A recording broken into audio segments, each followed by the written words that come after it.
Open it, Oliver, my brother sneered, his voice slicing through the oak-paneled silence of the lawyer's office. He already sat smug in his victory, the keys to a pharmaceutical empire worth $58 million practically burning a hole in his pocket. Our sister Charlotte tapped her manicured nails against the mahogany table, her lips curving in a half-smile as she thought of the 17 luxury cars she'd just inherited, including my father's prized 1967 cherry red Ferrari, the one he worshipped more than he ever worshipped me. Everyone was waiting. Mr. Barrington, the family lawyer who had served my father for 3 decades, slid the white envelope across the table. My father's last gift to me. My inheritance. A piece of paper so thin it made Preston's laughter thunder in the room. He doubled over, his Armani suit wrinkling as he clutched his stomach.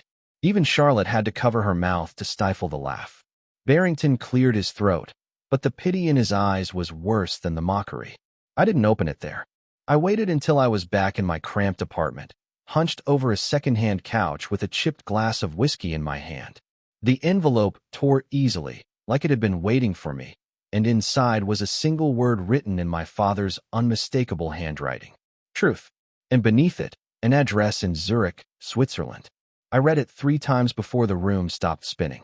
2 days later, jet-lagged and half-convinced I'd lost my mind, I stood in front of the marble entrance of Zimmerman Private Bank. The security guard barely glanced at me before calling someone upstairs. Within minutes, an older man with sharp gray eyes appeared, his steps measured, his presence commanding. "Mr. Oliver Hale," he said in a voice polished by years of power, extending his hand. "I am Roland Zimmerman. We have been expecting you for 17 years. The words clung to me like fog. 17 years? Expecting me? My father, Henry Hale to the world, but apparently not even that was his real name, hadn't just left me scraps. He'd left me the thread that unraveled everything. I followed Zimmerman into a private chamber lined with steel and silence. He placed a heavy folder on the table. My father's signature sealed it shut. Inside was no fortune, no stocks, no deeds. Instead, there were documents that painted a different man than the ruthless patriarch I grew up with. The empire Preston was celebrating, built on a foundation of lies, forged identities, and secrets my father had hidden even from himself. All those years he'd looked at me like I was the family disappointment, the boy who studied marine biology instead of business. All those years he made me feel small in the house with marble floors and windows so tall they crushed me. Turns out he didn't cut me out because he hated me. He cut me out because I was the only one he trusted not to sell the truth for profit. That envelope wasn't pathetic, it was dynamite. And when I lit the fuse, I would learn that my father had spent 40 years pretending to be someone he wasn't, and the only real legacy he left behind was meant for me. 3 weeks later, I sat in my battered Honda Civic outside the Hale estate, watching rain streak down the windshield, the mansion looming through the storm like a fortress of greed. Preston and Charlotte thought they had won, but I had the one thing my father never gave them, his real story, and I was about to bring down everything they thought they'd inherited. Charlotte would get everything that glittered, and I would get what I had always gotten from Henry Hale, his disappointment neatly folded into disapproval. The last time I'd stepped foot in this house was 6 months ago, 2 weeks before his heart gave out. We'd fought, as usual, in that suffocating study of his. The air always smelled of leather-bound books he never bothered to read and Cuban cigars he wasn't supposed to smoke. "You're 32, Oliver," he said without lifting his eyes from quarterly reports spread across his desk. "Preston was running 3 divisions at your age. Charlotte had already married into the Kensington family. And you? You're counting fish off the coast of Santa Barbara. Marine ecosystems," I shot back. "I'm studying how climate change affects. Counting plankton while your brother builds an empire," he cut in, his voice as cold as the glass paperweight resting near his hand. Then he finally looked up at me, gray eyes like sharpened steel. "Your mother would be ashamed." That was Henry's sharpest weapon, using my mother's memory like a blade. Judith had died when I was 15, but he still managed to wield her name against me. The truth? She would have been proud. She was the one who bought me my first marine biology book, who drove me every summer to the Monterey Bay Aquarium, who whispered that the ocean kept secrets worth discovering. Henry twisted her memory the way he twisted everything, into a story that served him. I shut off the engine of my battered Civic and dragged myself up the stone steps. The front door, an intimidating slab of mahogany with a lion-shaped brass knocker, still loomed like a judge's gavel. Before I could knock, Preston swung it open. "Oliver," he said with a grin sharp enough to cut. "Didn't think you'd show? How's the aquarium?" He knew damn well I worked at a research institute, not an aquarium. But Preston excelled at reducing people to shadows with a single word. "It's a marine research center," I replied flatly. "We're restoring coral reefs." "Right. Saving the fish." His chuckle was syrupy and false. He clapped my shoulder with a mock show of brotherly warmth, his Rolex flashing in the foyer light. "Come on, Barrington's waiting in Dad's study. Won't take long." Inside, the house was the same mausoleum of wealth it had always been. The marble floors still gleamed, though I could almost see my mother sliding across them in socks when Henry was away on business. The chandeliers still refracted sunlight into tiny rainbows, but the house hadn't held joy since the day she died. Every portrait on the walls told a lie about our family. After Mom was gone, Henry always stood in the center, Preston to his right, Charlotte to his left. And me? Always a step behind. Always blurred, as if even the camera understood I didn't belong. Charlotte was already waiting in the study, poised on the leather sofa like she owned it. A silk dress clung to her frame, probably worth more than my rent. Her phone lit up with her husband's voice from Dubai, where he was closing yet another lucrative real estate deal. "Oliver, darling," she said, air-kissing in my direction. "You look exhausted. Are you eating properly? I can't imagine how difficult groceries must be on a researcher's salary." "I'm fine," I muttered. "Of course you are," she said smoothly, tugging at her dress with delicate fingers. "Daddy always said you were too proud for your own good." Her words landed with the same smugness Preston's smile carried. The study door creaked, and Mr. Barrington entered, carrying a weathered leather portfolio that seemed as ancient as his lined face. He had been Henry's lawyer longer than I'd been alive. He knew the truths and lies of this family, and had the discretion to charge for both. "Let's begin," he said, adjusting his wire-rimmed glasses with slow precision. "Your father was very clear about how this should be done. We arranged ourselves in the room like performers in a play rehearsed too many times. Henry might have been gone, but even in death, he was still directing the script." Preston had taken Father's chair before anyone told him he could, leaning back with the practiced ease of a man already crowned. Charlotte lounged on the sofa, her diamonds catching the chandelier's glow, winking like tears she would never bother to shed. I stood near the tall window, staring at the garden where my mother's roses once bloomed. Henry had torn them out years ago, replacing them with a sterile rock garden that needed no tending, no warmth, no human hand. Mr. Barrington cleared his throat, his voice dry and deliberate. "This is the last will and testament of Henry Hale, executed 3 years ago and unchanged since that date. 3 years ago, right after I'd refused Henry's final attempt to drag me into the pharmaceutical machine he had built. I still remembered the look on his face that day, the same look he wore at funerals when a business partner's death was announced. Cold recognition that something once alive had ceased to matter. Outside, rain hammered the windows in restless rhythm as Barrington read on. "To my eldest son, Preston Hale," he began, "I leave the Hale Pharmaceutical Company, including all subsidiaries, patents, and holdings, with a total estimated value of $58 million. Additionally, I bequeath to him the Hale family estate, its lands, buildings, and contents, with the exception of items designated elsewhere in this document." Preston leaned forward in Father's chair, his fingers steepled in front of his face. The resemblance to Henry in that moment was uncanny, unsettling. "I won't let you down, Dad," he murmured to the oil portrait looming over the desk. If I hadn't known him better, I might have believed the emotion in his voice. Barrington continued, "Preston shall also inherit my positions on the boards of Whitmore Industries, Castell Financial, and the Hale Foundation, with full voting rights and privileges." Charlotte let out a satisfied sigh. Of course, Father always said Preston was born to lead. Barrington flipped the page, his glasses slipping slightly down his nose.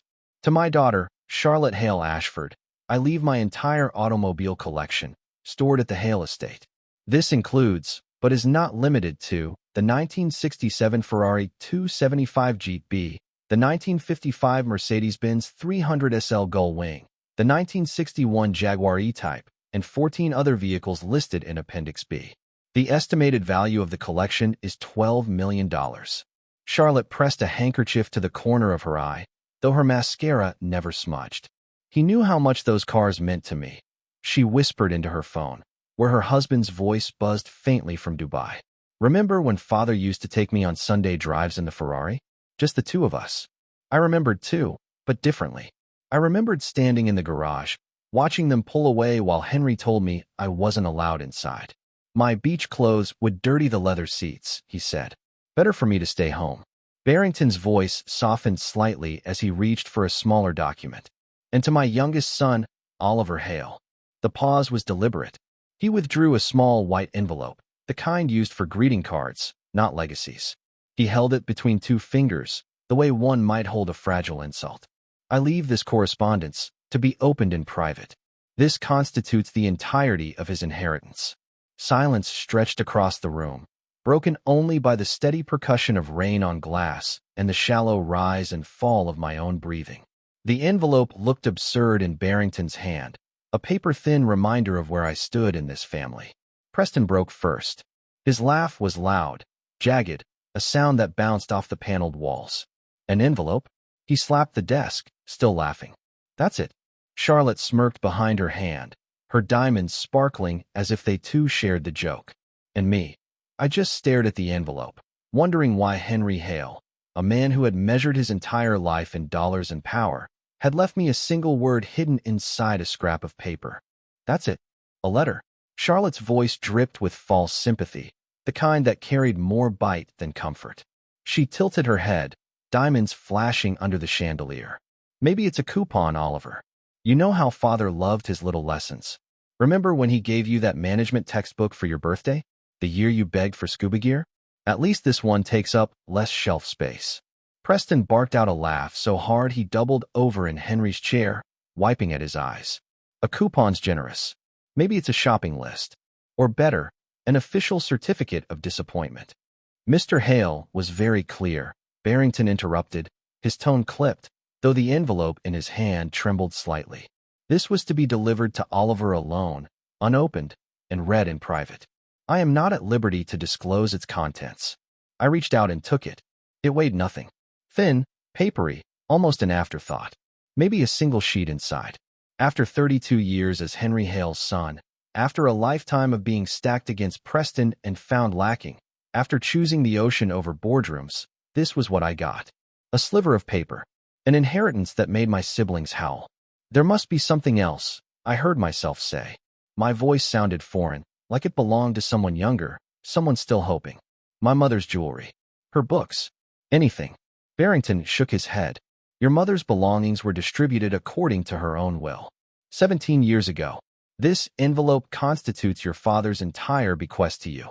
Preston smirked, settling into the desk chair as though it were already molded to his shape. Dad always said you'd get exactly what you deserved. Guess he meant it literally. You walked away from the family business to play with fish. And now you get to keep doing just that. No parachute for the runaway son. Charlotte tried, half-heartedly, to soften the sting. I'm sure it's meaningful, Oliver. Father did love his grand gestures. But her eyes flickered with calculation. 12 million in cars for her. 58 million in empire for Preston. And for me? Paper. I slipped the envelope into my jacket pocket and pushed to my feet. If that's all, I'll be going. What? No dinner? Preston asked, his voice booming in mock warmth. We should celebrate as a family. Family. The word, in his mouth, sounded more like a lock turning on the wrong side of a door. I left without answering. Their laughter trailed me down the corridor, past the staged portraits of our so-called perfect family, out through the heavy mahogany door. The rain hit like a blessing, cooler, kinder than that room had ever been. That night, back in my Santa Barbara apartment, I placed the envelope on the coffee table. My home was exactly what you'd expect from a marine biologist's paycheck. Second-hand couch, stacks of research journals leaning like towers against the wall, a tank with one bed of fish named Darwin my landlord had no idea about. The envelope didn't belong here. Too clean, too precise, too Hale. I poured whiskey into a chipped glass, 3 fingers of the cheap stuff that burned going down. I stared at the envelope. Part of me wanted to torch it. Let Henry's final words curl into ash, just like the relationship he'd buried years ago. But curiosity, it's the curse of every scientist. And I needed to know. I tore it open. Inside was thick, embossed stationery, the kind father reserved for contracts. His handwriting was neat as always, letters carved with the same precision he used to cut people down. But there was only one word written in the center. Truth. Beneath it, smaller, almost like coordinates. Zimmermann Private Bank. Bahnhofstrasse 12. Zurich, Switzerland. October 15th, 10 a.m. I read it once. Twice. A third time. My eyes kept circling back. October 15th, exactly 1 week away. The whiskey burned, but not enough. For the first time in my life, Henry Hale had left me something I didn't understand. And that, more than the fortune he handed my siblings, was what unsettled me most. What kind of game was this? My father had never cared for riddles or sentiment. Henry Hale was a man of absolutes. Every action a strategy, every word a weapon. There was no such thing as coincidence in his world. And yet here I was, staring at a piece of embossed stationery with a single word written across it, truth. Beneath it, an address in Zurich and a time. I pulled my laptop closer, fingers already flying across the keys. Zimmermann Private Bank. To my surprise, it existed. Not the kind of place with sleek websites and online portals, but one of those old-world Swiss institutions spoken of in whispers, where fortunes were sheltered from governments, enemies, and sometimes even families. The only trace was a phone number and the very address printed on my father's letter. It was already 9 in the evening in California, which meant dawn in Switzerland. I stared at the numbers glowing on my screen. 6 a.m. Zurich time. Too early to call, too late to sleep. So I did what I always did when my mind wouldn't rest. I worked through the facts. I thought about Henry Hale, not the titan of industry who turned Hale Pharmaceuticals into a global empire, but the man behind it. The official narrative praised his brilliance, his visionary leadership. But I remembered the rumors. Whispers about competitors who abruptly folded, about patents mysteriously abandoned, about researchers who left the field under strange circumstances. I remembered the nights when my mother would argue with him in their bedroom, her voice breaking as she accused him of trading lives for profit. She'd used words like blood money when she thought we couldn't hear. At 11, I gave in and dialed the number. A woman answered, her German clipped and professional. Then, in careful English, Zimmermann Private Bank. How may I direct your call? My name is Oliver Hale. I received a letter from my father instructing me to visit your bank on October 15th. There was silence, followed by the sound of typing. Then, one moment, Mr. Hale. The hold music was slow and mournful, strings heavy with something that felt older than grief. And then another voice, male this time, deep and deliberate. Mr. Oliver Hale, this is Roland Zimmerman. We've been expecting your call. I tightened my grip on the phone. Expecting me? How? My father just died, and I only opened this letter an hour ago. Your father made arrangements years ago, very specific arrangements. You must come in person, alone, and bring the envelope with you. Can you be here on October 15th at 10 a.m.? You're not answering me. Did he have an account with you? What is this about? I cannot discuss the matter over the phone. What I can say is this. It concerns more than money. Your father entrusted us with something that belongs to you and no one else. October 15th, 10 a.m. sharp. Will you come? I looked around my cramped apartment, the fish tank bubbling in the corner, the pile of unpaid bills staring back from my desk, the rejection letters stacked like tombstones. Henry had left me nothing but this envelope. Nothing but a riddle. I'll be there, I said. The next morning, I walked into the Marine Research Center and straight to Dr. Patel's office. She frowned as soon as I explained. Oliver, this is spawning season. We can't afford to lose a week. The restoration data. It's my father's estate, I said, and for once I let the weight of that name hang between us. Her expression softened. Everyone knew Henry Hale had died, even if they didn't know the will had carved me out like a tumor. She sighed. Take a week, but I need you back for the November readings. I nodded, though even then I wasn't sure if I'd return.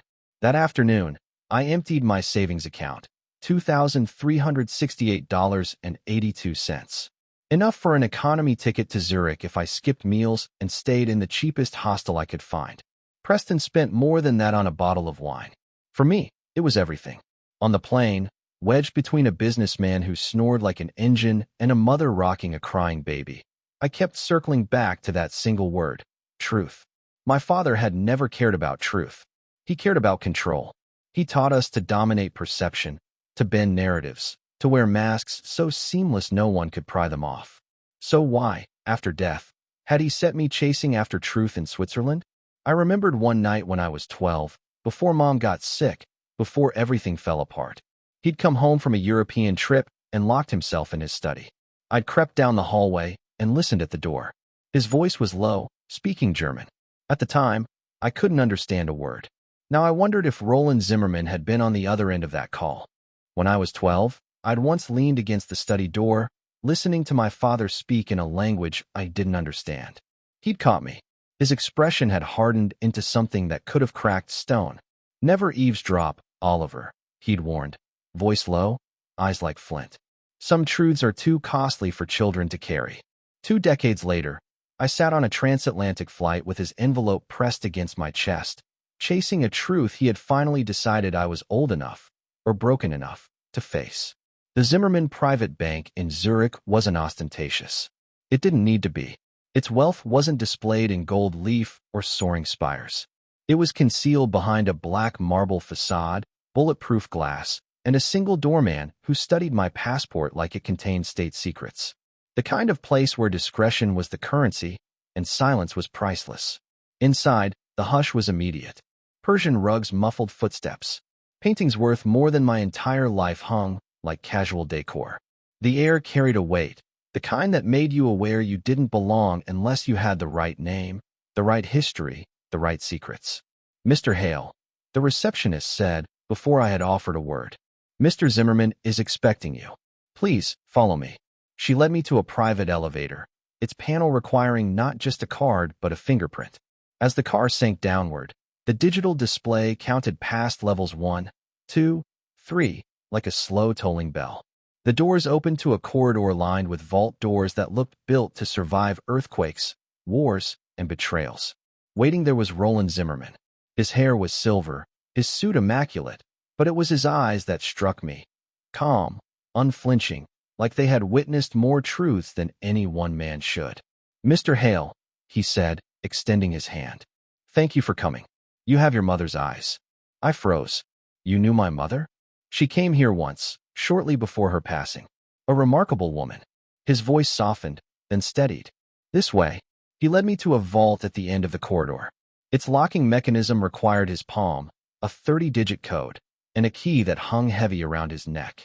The door groaned open, not into stacks of gold or currency, but into a room more like a study than a safe house. Mahogany table, leather chairs, walls lined with filing cabinets that promised stories rather than wealth. Your father visited this room every year for the last 17, Zimmerman said, watching my reaction. Always on October 15th. That's today, I whispered. He nodded. The anniversary of the day that altered his life. Please sit. He placed a thick folder before me. Inside lay a photograph. A young man, mid-20s, standing in a lab. The smile on his face was unguarded, alive in a way I had never seen in Henry Hale. It took me several seconds to realize who I was looking at. Zimmerman's voice was even, almost clinical. Your father was not Henry Hale. His birth name was Otto Richter. Born in East Germany, 1952. A gifted biochemist. At 26, he developed a breakthrough antibiotic, one that could have saved millions at almost no cost. The room seemed to tilt. I shook my head. That's impossible. My father built Hale Pharmaceuticals from the ground up. He was American, Ohio-born. Zimmerman's gaze did not waver. The real Henry Hale of Ohio died in a car accident in 1979. Your father assumed his identity, his papers, his number, his history. It was his only way to escape what had been done to him. He opened another folder, spreading its contents across the table. Patent filings, lab reports, German newspaper clippings of a laboratory fire. The headlines screamed of tragedy, 3 scientists dead. Otto Richter listed among them. Your father's partners were murdered, Zimmerman continued. The lab destroyed. His formula stolen. An American pharmaceutical firm claimed it as their own. That firm later became part of what is now Hale Pharmaceuticals. They made billions while the world believed Otto Richter died in the fire. I felt my throat go dry. So he stole a dead man's name to what? Start over? Get revenge. To get proof, Zimmerman corrected. To document what was taken. He spent 40 years working his way inside the very empire built on his stolen work. Every step of his rise, every deal, every paper signed, he left a trail. And he brought that trail here. He rested his hand on the folder. Your father wanted you to see what he could not show the others. This was his truth. Now it is yours. My pulse hammered in my ears. My entire life I had been told I was a disappointment, the son who turned his back on the empire. And yet here, in a vault beneath Zurich, my father had left me something greater than money. Evidence. Secrets. A legacy wrapped not in wealth, but in a single, dangerous word, truth. Every bribe, every silenced voice, every stolen formula, Zimmerman said, sliding page after page across the polished table. Your brother Preston has already followed the same path. He's been accepting money from rivals to keep affordable drugs off the shelves.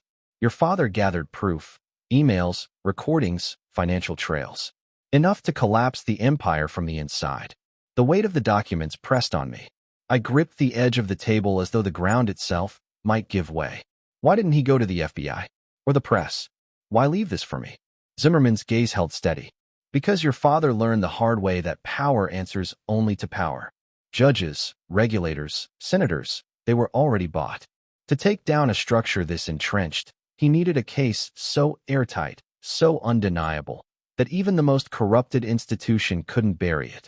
He also needed someone untouched, someone who hadn't been dirted by his company's rise. That meant you. He slid a bank statement across the table.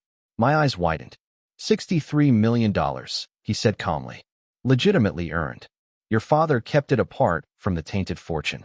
It is yours, but it is not a gift without expectation. He intended it as fuel, not comfort.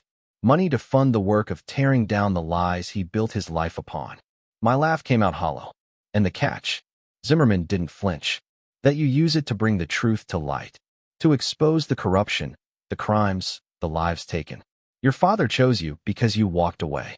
Preston is compromised. Charlotte, good-hearted, but not strong enough. You chose integrity when wealth was offered. That choice makes you dangerous in the best possible way. He placed one final envelope in front of me. I froze. The handwriting was delicate, looping, heartbreakingly familiar. My mother's. I unfolded the letter with shaking hands. My dear Oliver, if you are reading this, it means your father has kept his word. He was never the cold man you believed him to be. Every cruel silence, every hard edge, he wore them to protect you. He wanted you far from this poisoned world. That is why we encouraged your love for the sea, for work that remained pure and honest. Now, you stand at a crossroad. You may take this money and vanish into the life you've built, or you can finish what Otto began. Use the truth. Do what we could not. Love, Mom. The words blurred as my throat closed. My father had let me despise him, even in his final years, because that was the only way to keep my hands clean. Zimmerman leaned forward, his tone precise but not unkind. That was his gift, Mr. Hale. Not the millions. Not the evidence. The freedom to choose what's right without already being compromised. I thought of Preston, already sitting in our father's chair like a king awaiting tribute. I thought of Charlotte, hiding her fear behind glittering jewels. I thought of my father, Otto Richter, who had carried this burden alone for decades. I set my jaw. Show me everything. 6 months later, I stood in the federal courthouse in San Diego as Preston was led away in handcuffs. His suit was immaculate, but his face was pale, his smile gone. The flash of cameras caught every step as agents pulled him past me. You ruined everything Dad built, he spat, his voice low and venomous. No, I replied. I destroyed everything Dad stole. The headlines rippled across the country, then the world. Pharmaceutical giant collapses. Whistleblower exposes decades of corruption. 17 executives indicted. Billions in settlements. A restructuring of drug pricing laws that would give thousands of families access to life-saving medicine. I had armed investigative journalists with the documents, feeding them one revelation at a time. The patents lifted from East Germany. The suspicious deaths of researchers. The officials on Hale's payroll. The recordings of Preston laughing about diabetics paying anything for insulin. each piece too damning to ignore. Charlotte called me in tears when the first articles ran. How could you do this? To us? To Daddy's memory? I closed my eyes. His memory was a lie, Charlotte. Everything we had was built on stolen lives. She sold the cars before investigators could seize them, sent every dollar to medical research charities. Then she left the country. I heard, through back channels, that she's working at a free clinic in Guatemala, maybe trying to tip her own scales. We don't speak anymore. But I know this much. The truth my father entrusted to me has burned away everything false. The empire is gone, the blood money buried. And for the first time, the Hale name carries something my father never thought it could, honor. The Hale estate didn't stay in the family for long. The government seized it as evidence, and a year later it was sold at auction. The new owners turned the mansion into a rehabilitation center for people recovering from opioid addiction. The irony was sharp, but it felt right, like a kind of justice my real father, Henry, would have approved of. I drove past once, slowing at the gates. The manicured Japanese rock garden my father had demanded was gone, replaced with rows of roses. Men and women in recovery were tending them, their hands in the soil, coaxing life back from ruin. My mother would have loved that. I poured 30 million of the Swiss inheritance into building something of my own. The Judith Hale Marine Conservation Center, named for the woman who first taught me the ocean's worth. It sits on the California coast where I used to do my fieldwork. Here we study coral restoration, shark migrations, and the creeping rise of ocean acidification. Work that won't make anyone rich, but might help save what matters. The rest of the money went to lawyers, investigators, and a trust for the families of scientists whose discoveries had been stolen by Hale Pharmaceuticals. Dr. Patel, once my supervisor, now works as our director of research. One afternoon, as we tagged a juvenile great white for migration study, she smiled at me. Your father would be proud. I gave a short laugh. Which one? Both, she said. Henry, for the justice. Vernon, for the sacrifice. I keep 2 photographs in my office. One is of my mother, standing on a cliffside above the Pacific, her arms outstretched as if she could embrace the whole horizon. The other is of Henry as a young man in East Germany, grinning in a laboratory before his work was stolen, before his name was buried under an identity that wasn't his. Some nights, when the building is quiet and the waves crash in the distance, I talk to them both. I tell them about new grants, fresh coral samples, data that shows reefs trying to fight their way back. None of it makes me rich, but all of it feels like meaning. A journalist came last month, filming a documentary about the fall of Hale Pharmaceuticals. She asked the question everyone eventually asks. Do you regret it? Destroying your family's legacy? I didn't hesitate. There was no legacy, I told her. Only a lie polished to look like success. This, I gestured to the lab buzzing with young researchers. This is the real legacy. A place where truth matters more than profit, where no discovery can be buried because it threatens someone's bottom line. She had one last question.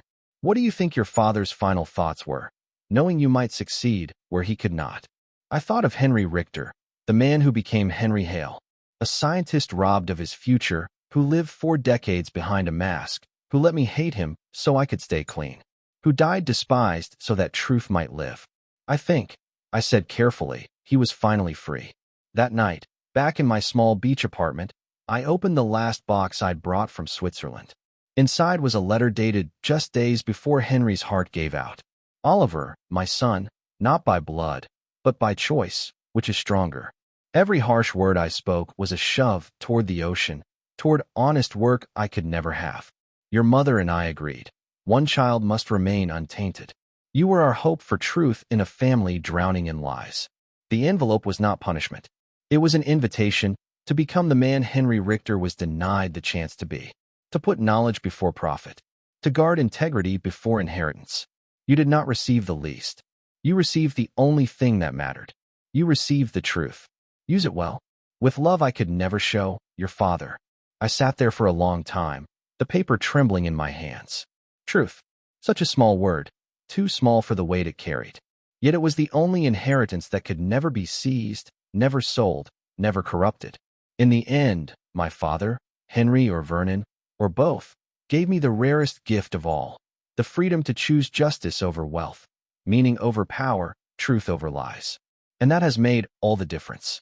If this story spoke to you, take a moment to show your support by liking this video and sharing it with someone who might need the reminder that not all inheritances come in the form of money or possessions. Sometimes the most powerful gift is the truth itself. I'd love to hear from you. Leave a comment below about a time when honesty, even when it was painful, gave you strength or set you free. And if you want more stories like this, stories about resilience, choices, and what it really means to build a legacy, make sure to subscribe to our channel. Around here, we believe family isn't defined by the wealth you pass down, the titles you carry, or the cars in your garage.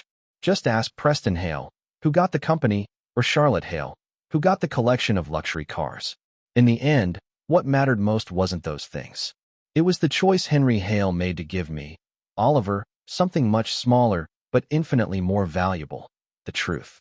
Thank you for spending this time with us. Remember, sometimes the greatest treasures in life can't be counted in dollars, but in the freedom to live with integrity and courage. The smallest inheritance, when it's built on truth, can carry the greatest weight.